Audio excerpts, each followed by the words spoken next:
cases, it is more convenient and effective to sell and buy close to where you live.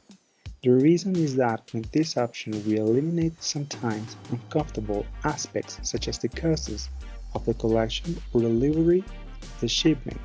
Fortunately, there are apps to sell and buy just about anything you can think of. The general rule of thumb in these types of applications to sell things through your cell phone is to be careful of the type of buyer, seller you are dealing with.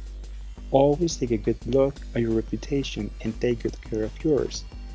First, let go. A photo is taken of the item you want to sell and it is automatically added to the for sale list. This option is only available for the app buyers can view your listing in the app or the desktop website. These listings are made by city and zip code, so they will be very useful if you live in a non-urban area.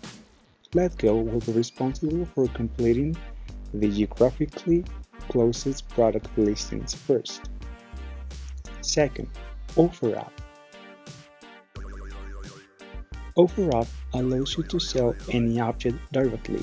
This is an app that rewards regular salespeople who offer good customer experiences.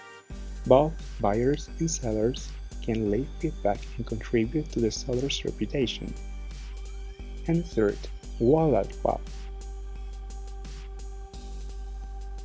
is a trading application that works quite well due to its enormous popularity. It has a tendency to have rather low prices, so it works better for buyers than sellers. You can find everything from second-hand cribs to home buyers, self-use books, or even locate people who want to part with objects and offer used things for practically free.